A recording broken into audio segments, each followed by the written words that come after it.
العلاج النفسي بيبتدي عشان ينتهي، معمول انه يبتدي عشان ينتهي على حسب المدرسة العلاجية.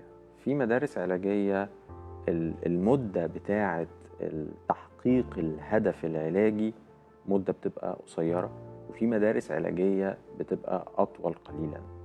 لكن الكونسبت الأساسي بتاع العلاج النفسي هو مساعدة البني آدم ده إنه يكتسب مهارات وسكيلز، ويبقى معاه تول بوكس يعني فيها مهارات يتعامل بيها مع ما يطرأ من مشاكل في المستقبل.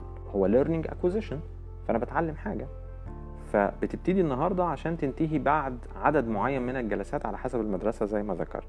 لما ده ينتهي وتبقى مشكلة العيان انتهت، هيبقى العلاج النفسي لهذه المشكلة خلص، للمشكلة دي خلص.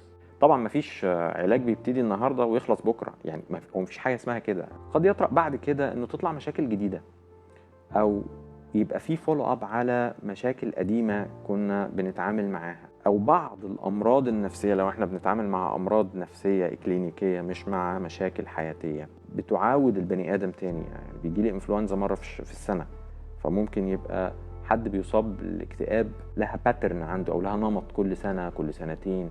يعني في امراض بتحتاج انه اعاود زيارة الطبيب مرة اخرى بعد شوية.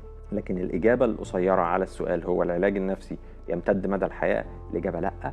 العلاج النفسي هو مانيوال له بداية وله نهاية مهما كانت المدرسة. قد يمتد طويلا شوية، قد يقف ونبدأ علاج تاني جديد لمشاكل تانية قد تطرأ، قد يحصل فولو اب على مشاكل كانت اتعالجنا منها وبنشوف البروجرس فيها والتطور فيها عامل ازاي.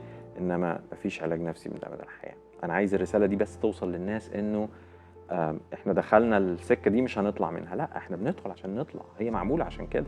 The same goes for medicine للأدوية النفسية. الأدوية النفسية برضو بنبدأها عشان ننهيها، إلا إذا المرض نفسه مزمن. الضغط مرض مزمن، السكر مرض مزمن، باخد له علاج مدى الحياة. بعض الأمراض النفسية هي مزمنة، فمضطر أخد لها علاج دوائي مدى الحياة، وده ممكن نبقى نتكلم فيه بعدين في فيديو منفصل.